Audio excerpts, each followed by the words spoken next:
저만 잘못 알고 있었던 건지 모르겠는데 저는 닌자 어쌔신이 당연히 매트릭스를 만들었던 워시쇼스키 형제, 지금은 남매죠. 그들의 영화인 줄 알았어요. 예덕으로서 과거에 이런 영상을 봤던 기억이 있거든요. 2008년에 헐리우드로 진출! 매트릭스의 감독 워시쇼스키 형제의 영화 스피드레이스의 조연으로 출연하지만 흥행은 실패! 하지만 워시쇼스키 형제의 후속작 닌자 어쌔신에서는 주연으로 곧 개봉을 앞두고 있습니다. 근데 이번에 영화를 다시 보면서 알게 된 건데 워시쇼스키 남매는 제작에 참여한 거고 연출은 제임스 맥티그라는 감독이 했더라고요. 물론 비가 워시쇼스키 남매 스피드 레이서에 출연했던 인연으로 이 영화를 찍게 되기도 했고, 제임스 맥티그가 매트릭스 2 릴로디드, 매트릭스 3 레볼루션의 조연출이기도 했었기 때문에 닌자 어쌔신이 완전히 워시쇼스키의 자장을 벗어났다고 말할 수는 없을 겁니다. 뭐 이게 그렇게 중요한 문제는 아니지만 워시쇼스키 남매가 감독이 아니었다는 게 저에게는 좀 깜짝 놀랄 일이었습니다.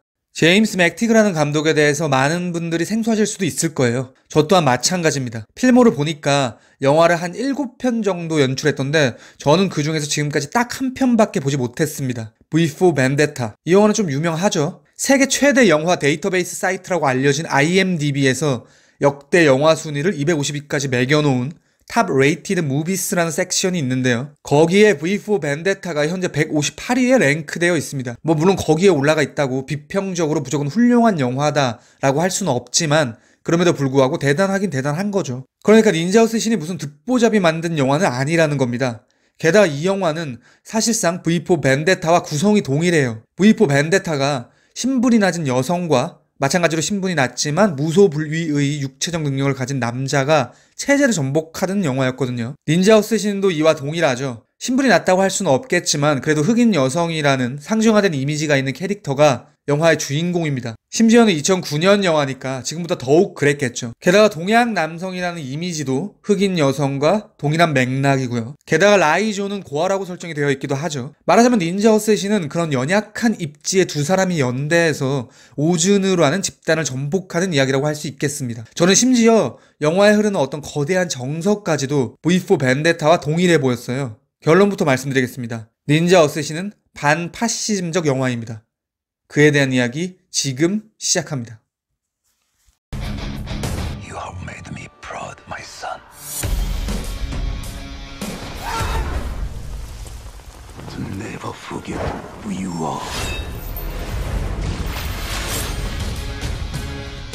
영화에서는 살인병기로 길러진 아이들이 폭압적인 질서와 규율로 점철된 삶을 살고 있는 것으로 묘사됩니다. 그들은 사실상 정신적인 지배까지 받으면서 영화에서는 삶의 의미를 지배한다고 표현하더라고요. 매우 비틀린 사상과 이념을 가진 이들로 길러지죠. 가족, 그러니까 우리 편을 매우 중시하기 때문에 배신자는 철저히 응징하고 나약한 이들은 처벌을 당하는 등등 오즈누는 굉장히 악마적인 집단으로 묘사됩니다. 그것만 갖고 무슨 파시즘이냐 비약 아니냐라고 반문하실 수도 있는데요. 동의합니다. 뭐 사실 북한도 어떤 측면에서는 그런 집단이고 나르코스 같은 넷플릭스 시리즈에 등장하는 마약 카르텔들도 그런 집단이죠. 오즈누와 유사한 악마적인 집단들은 이 세상에 꽤 많습니다. 그럼에도 불구하고 제가 나치와 파시즘을 거론한 이유는 서두에 말씀드린 V for Vendetta와의 연관성 때문입니다. 그 영화에서 주인공 남녀가 전복시키려는 집단은 명확히 나치로 묘사돼요. 다른 무엇보다 나치 문양을 연상케 하는 심볼이 나오죠. 그리고 조지 오웰의 1987 속 빅브라더와 같은 형태의 정부가 나치의 수용소를 떠올리게 하는 병원 같은 곳에서 사회적 약자들 대상으로 이상한 실험을 하는 것이 영화의 주 스토리 중에 하나이기도 했습니다. 그러니까 저는 이 감독이 그런 자신의 사상을 계속 가지고 가고 있다고 생각해요. 그게 닌자 어쌔신에 분명 투영이 되어 있을 거라는 합리적인 의심을 합니다. 추가로 영화 내에서 발견되는 근거를 덧붙이자면 영화에서 미카가 상사에게 닌자 집단, 그러니까 오즈누에 대한 브리핑을 합니다. 그 내용 중에 명성황후 시해 사건이 배우의 입을 통해서 나와요. 명성황후를 일본의 닌자들이 암살한 거다라고 할리우드 대중영화에서 거론되고 있다는 사실이 저는 굉장히 놀랍더라고요. 만약에 이 영화가 당시에 정말 국제적으로 대단한 흥행을 했었으면 이런 일본에 대한 다소 부정적인 언급이 이슈가 되었을 수도 있을 것 같아요. 어벤져스 같은 영화에서 이런 대사가 나왔다고 가정해보자고요. 그러면 한미일이 굉장히 뜨거워질 수도 있지 않겠습니까? 어쨌든 명성황후 시해의 비극이 어떻게 반파시즘과 연결이 되느냐? 히틀러의 독일과 2차 세계대전을 함께한 대표적인 전범 국가가 어디였습니까? 일본이죠. 닌자 어쌔신에는 오즈누 집단이 아시아에 젖줄을 대고 있다는 것만 빼놓고는 정확한 국적이 나오지 않습니다. 일본인지 중국인지 한국인지 애매해요. 근데 제 생각엔 일본 같아요. 무엇보다 오즈라는 명칭이 이러잖아요. 게다가 영화가 시작하자마자 처단되는 집단이 야쿠자 집단입니다. 그리고 이 영화의 주 배경이 베를린이기도 했죠. 의미심장하죠. 말하자면 닌자 어쌔신은 파시즘을 위시해서 그것에 동조했던 국가들에 대한 반대적인 입장을 취하는 영화입니다. You know about them? They won't stop until you're dead. Go now.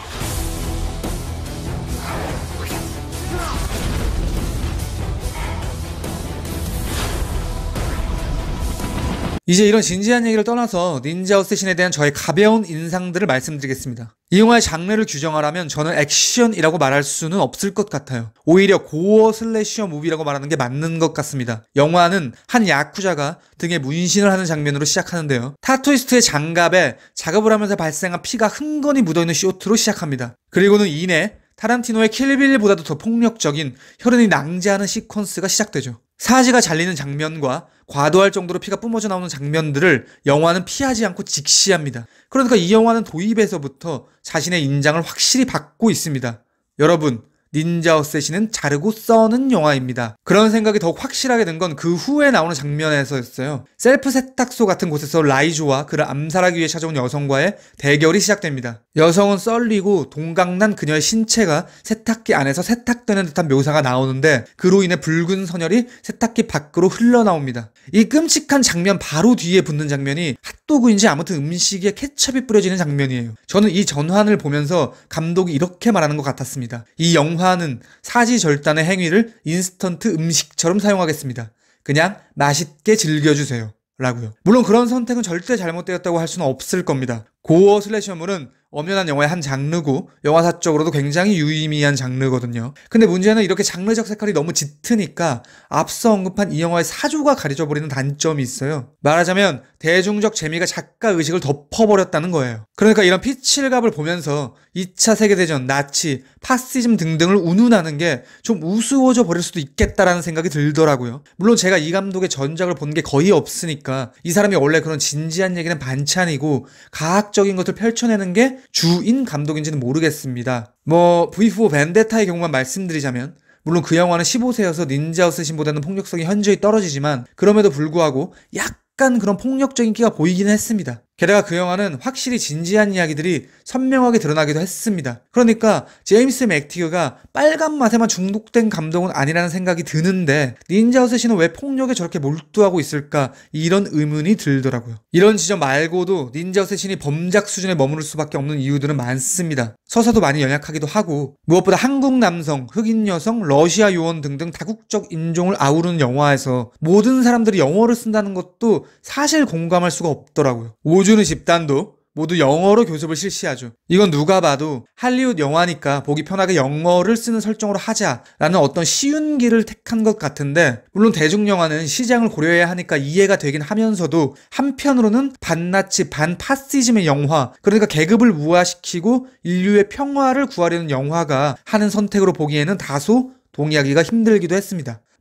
이런 것마저도 감독의 어떤 깊은 뜻이 있었는지는 모르겠지만요. 저는 사실 닌자 어쌔신을 아주 오래전에 한번 보고 그냥 똥망작이라는 선입견을 가지고 있었는데 이번에 다시 보니까 좋은 영화라고 할 수는 없겠지만 그렇게 근본 없는 영화도 아니더라고요. 비도 연기를 너무 잘해요. 제 생각에 이 영화에 나오는 배우들 중에서 제일 연기를 잘하는 것 같아요. 어쨌든 닌자 어쌔신은 추천할 영화도 아니지만 그렇다고 무참히 까일 영화도 아니라고 생각합니다. 지금까지 닌자 어쌔신에 대한 저의 헐거운 리뷰였습니다. 들어주셔서 감사합니다. 헤어지자는 말 이제는 그만 만나자는 말